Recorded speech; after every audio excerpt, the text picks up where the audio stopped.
Hi friends, I welcome all of you to Ranji's Flavors.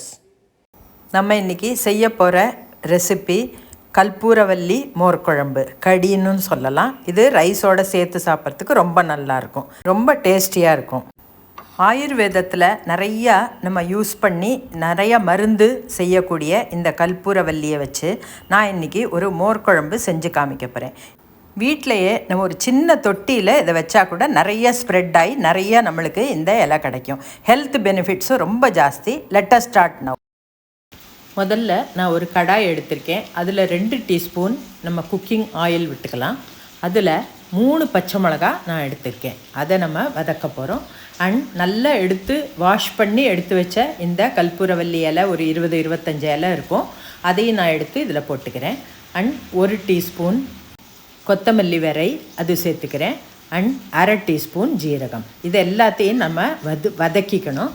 அந்த கல்பூரவல்லி இலை கொஞ்சம் soft ஆகணும். மீடியம் ஃப்ளேமில் வச்சு நம்ம இதை வதக்கினா சரியாக இருக்கும்.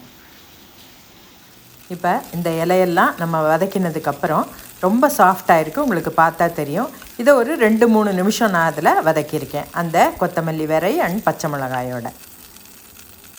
இந்த வதக்கின கல்பூரவல்லி இலையை நான் ஒரு பிளேட்டில் போட்டு ஆற வச்சுக்கிறேன். இது ஆறினதுக்கப்புறம் நம்ம அரைக்க போகிறோம். இது நல்லா கூலானதுக்கப்புறம் இதில் ஒரு 2 டேபிள் ஸ்பூன் தேங்காய், துருவின தேங்காய் அதோடு சேர்த்து நம்ம இப்போ அரைக்க போகிறோம். இப்போ மிக்சர் ஜாரில் தேங்காய் எடுத்துட்டுருக்கேன். அதுக்கப்புறம் நம்ம ஆறின இந்த இலையும் சேர்த்து நம்ம பேஸ்ட்டாக அரைக்க போகிறோம். உங்களுக்கு வேணும்னா இன்னும் கொஞ்சம் கூட நீங்கள் காரம் சேர்த்துக்கலாம். இதில் கருவேப்பிலையும் சேர்த்துருக்கேன். இந்த மோர் குழம்பு செய்கிறதுக்கு 1/2 லிட்டர் தயிரை நான் நல்லா அதை எடுத்து கடைஞ்சி இந்த பாத்திரத்தில் எடுத்து வச்சுருக்கேன். இப்போ இதில் நம்ம விட்டுக்கலாம். அந்த திக்காக இருக்குது இந்த தயிர். ஸோ இதில் நம்ம அரைச்சி வச்சுருக்கிற இந்த பேஸ்ட்டு, கல்பூரவல்லி பேஸ்ட்டு இதில் நம்ம சேர்க்குறோம். சேர்த்து நம்ம நல்லா அதை கலந்து விடணும். ரொம்ப நைஸாக நான் அரைச்சிருக்கேன். இது ரொம்ப ஹெல்த்தியான ஒரு மோர் குழம்பு வெரைட்டி இது. ஸோ இதில் கலந்துடலாம். இதை அடுப்பில் வைக்கிறதுக்கு முன்னாடி நல்ல கலந்து விடணும். இந்த மிக்சியிலே இன்னும் கொஞ்சம் தண்ணி விட்டு நான் அதை எடுத்து இதில் விட்டுக்கிறேன். ஸோ இப்போ இந்த கன்சிஸ்டன்சி கொஞ்சம் சரியாக இருக்குது. இதுலேயும் நான் கொஞ்சம் திக்காக வர்றதுக்காக கொஞ்சம் 1 டேபிள் ஸ்பூன் அரிசி மாவு அதையும் சேர்த்து நல்லா மிக்ஸ் பண்ணிக்கிறேன். ஸோ தட் நம்ம மோர் குழம்பு செஞ்சதுக்கப்புறம் ஒரு மாதிரி திக்காக இருக்கும் அது. ஸோ இதில் ஒரு 1/2 டீஸ்பூன் உப்பு அதுவும் சேர்த்துக்கலாம். சேர்த்து நம்ம நல்லா அதை கலந்து விடணும். அதுக்கப்புறம் தான் நம்ம அடுப்பில் வச்சு அதை சுட வைக்கணும். இப்போ ஒரு 3-4 நிமிஷம் வச்சதுக்கப்புறம் நல்ல மேலே பொங்கியிருக்கு. இப்போ இது கரெக்டாக இருக்கும். இதுக்கப்புறமும் நம்ம கொதிக்க விட வேண்டாம். இது சரியாக இருக்கும். இறக்கி வச்சுடலாம். இப்போ இந்த மோர் குழம்பில் தாளிக்கிறதுக்கு ஒரு தடுக்கா பேன் போட்டு அதில் தேங்காய் எண்ணெய் நான் விட்டுருக்கேன். அந்த தேங்காய் எண்ணெயில் 1 டீஸ்பூன் கடுகு அதுவும் நம்ம போடலாம். அண்ட் வெடிக்கணும். வெடிக்கும் போது நான் அதை மூடி வச்சுருக்கேன். ஸோ தட் எல்லா இடத்துலையும் ஸ்ப்ரெட் ஆகாமல் இருக்கிறதுக்கு.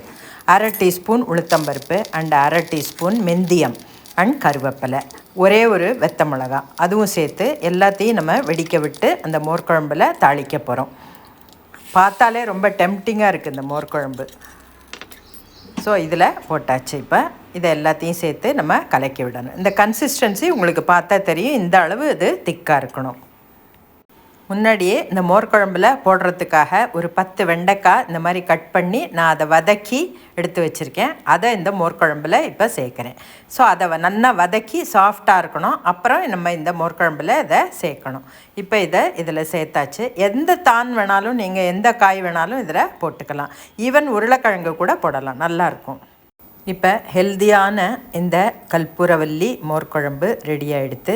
ரொம்ப நல்லாயிருக்கு, பார்த்தாலே ரொம்ப நல்லாயிருக்கு. இதை ரைஸில் கலந்து நெய் விட்டு இந்த மாதிரி கலந்து சாப்பிட்டாக்க எல்லாருக்கும் ரொம்ப பிடிக்கும். அண்டு லைட்டாகவும் இருக்கும், ரொம்ப ஹெவியாகவும் இருக்காது. அண்டு ஹெல்தி ஆல்சோ கல்பூரவல்லி. ஸோ நீங்களும் இதை ட்ரை பண்ணுங்க. நெக்ஸ்ட்டு நல்ல ரெசிபியோடு நான் உங்களை மீட் பண்ணுறேன். பை.